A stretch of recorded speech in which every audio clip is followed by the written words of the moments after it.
കായംകുളം നഗരസഭയിൽ ശുചിമുറി മാലിന്യ സംസ്കരണ പ്ലാന്റ് വാങ്ങിയതുമായി ബന്ധപ്പെട്ട പ്രതിഷേധത്തെ തുടർന്ന് UDF കൗൺസിലർമാർ നഗരസഭാ സെക്രട്ടറിയെ ഉപരോധിച്ചു.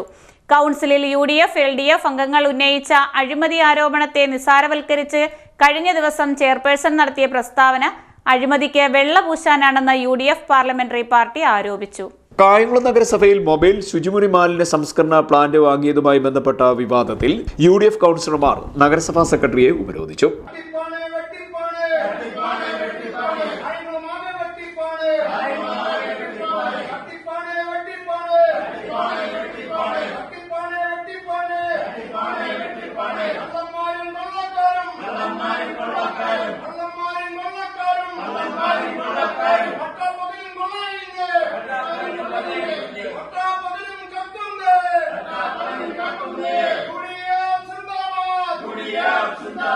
പ്ലാന്റ് വാങ്ങിയതുമായി ബന്ധപ്പെട്ട് കൗൺസിലിൽ UDF, LDF അംഗങ്ങൾ ഉന്നയിച്ച അഴിമതി ആരോപണത്തെ നിസ്സാരവൽക്കരിച്ച് കഴിഞ്ഞ ദിവസം ചെയർപേഴ്സൺ നടത്തിയ പ്രസ്താവന അഴിമതിക്ക് കൂട്ടുനിൽക്കാനും വെള്ളപൂശാനുമാണെന്ന് UDF പാർലമെന്ററി പാർട്ടി ആരോപിച്ചു.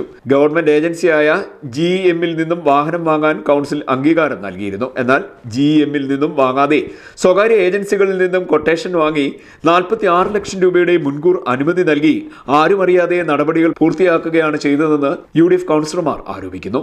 കൊട്ടേഷൻ വാങ്ങുന്ന വിവരമോ മുൻകൂർ അനുമതി നൽകുന്ന വിവരമോ സഭയെ അറിയിക്കാതെ ധൃതി പിടിച്ച് 27 ലക്ഷം രൂപ നിയമവിരുദ്ധമായി ചെലവഴിക്കാൻ സെക്രട്ടറിയും ചെയർപേഴ്സണും നടത്തിയ തിരക്കിട്ട നീക്കമാണ് അന്വേഷിക്കേണ്ടതെന്നും UDF കൗൺസിലർമാർ പറഞ്ഞു.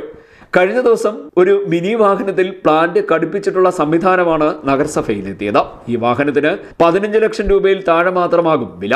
ബാക്കി 31 ലക്ഷത്തോളം രൂപ ഒരു പ്ലാന്റിനാണ് നൽകിയിട്ടുള്ളതെങ്കിൽ ഇതിന്റെ സാങ്കേതിക വിവരം പുറത്തുവിടണമെന്നും UDF പാർലമെന്ററി പാർട്ടി നേതാക്കൾ പറഞ്ഞു. ടാറ്റ കമ്പനിക്കാരന്റെ ദോസ്ത് പോലെയുള്ള ഒരു വാഹനം, അതിന് പരമാവധി വന്നാൽ 14 ലക്ഷം രൂപയിൽ താഴെയുള്ള വില.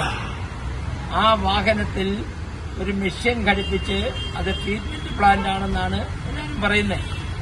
ആ ട്രീറ്റ്മെന്റ് പ്ലാന്റ് ഘടിപ്പിച്ച് വെച്ചേക്കുന്ന വാഹനത്തിനാണ് ഇവിടെ 46 ലക്ഷം രൂപ വിലയിട്ട് 27 ലക്ഷം രൂപ ഇല്ലാത്ത അധികാരം ഉപയോഗിച്ച് മുൻകൂർ നൽകി കൊടുത്ത് കമ്മീഷൻ വാങ്ങിച്ചത്.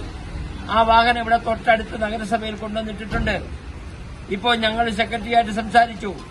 സെക്രട്ടറി പറഞ്ഞത് ഞങ്ങളുടെ പേരിൽ, നഗരസഭയുടെ പേരിൽ വാഹനം കിട്ടിയിട്ടാണ് പൈസ കൊടുത്തതെന്നാണ്. ആ വാഹനം വാങ്ങിച്ചപ്പോൾ ലഭിച്ച ടെൻഡറുകൾ എന്താണെന്നോ അതിന്റെ വില എന്താണെന്നോ അതിന് എത്രയാണ് അഡ്വാൻസ് കൊടുക്കേണ്ടതെന്നോ ഒന്നും ഇവിടുത്തെ ഭരണസമിതിയായ കൌൺസിലിനെ അറിയിച്ചില്ല. അറിയിക്കാതെ ഈ ചെയർപേഴ്സൺ ഇല്ലാത്ത ഒരു അധികാരം മുൻകൂർ അനുവാദം കൊടുക്കുക. മുനിസിപ്പൽ ആക്ടിൽ പറഞ്ഞിരിക്കുന്നത് അടിയന്തര സ്വഭാവം വരുമ്പോൾ പട്ടണത്തിൽ വെള്ളപ്പൊക്കം, ദുരിതാശ്വാസം, ഫയർ ഇങ്ങനെയുള്ള കാര്യങ്ങൾ ഉണ്ടാകുമ്പോൾ, പിന്നെ എപ്പിഡമിക്സ് ഇങ്ങനെയൊക്കെയുള്ള കാര്യങ്ങൾ ഉണ്ടാകുമ്പോൾ അവർക്ക് മുൻകൂർ കൊടുക്കാൻ ചെറിയൊരു അധികാരമുണ്ട്. UDF കൌൺസിലർമാരെ സെക്രട്ടറി ഭയപ്പെടുന്നു. അഴിമതിക്കയുടെ വിഷയങ്ങൾ ചോദിച്ചാൽ അതിന് മറുപടി പറയാൻ കഴിയുന്നില്ല. അതുകൊണ്ട് ഇതിന് വ്യക്തമായ മറുപടി ലഭിക്കുന്നതുവരെ, ഈ അഴിമതി വിജിലൻസ് അന്വേഷിക്കുന്നതുവരെ ഞങ്ങൾ ഇതുമായി ബന്ധപ്പെട്ട് വിജിലൻസിനെ സമീപിച്ചിട്ടുണ്ട്. വിജിലൻസ് അതിന്റെ അന്വേഷണം നടത്തും. ആ അന്വേഷണം വരുന്നതുവരെ UDFന്റെ ശക്തമായ സമരം ഈ നഗരസഭയ്ക്കുള്ളിലുണ്ടാകും. അടുത്ത കൌൺസിലിലും അല്ലാത്തപ്പോഴുമെല്ലാം UDF ഇക്കാര്യത്തിൽ ശക്തമായ സമരമായിട്ട് പോകും. ഈ പട്ടണത്തിലെ ജനങ്ങളുടെ 1 രൂപ പോലും ടാക്സായി ലഭിച്ച, ഇല്ലെങ്കിൽ പദ്ധതി വിഹിതമായി ലഭിച്ച 1 പൈസ പോലും അനാവശ്യമായി കൊള്ളയടിക്കാൻ UDF അനുവദിക്കത്തില്ല.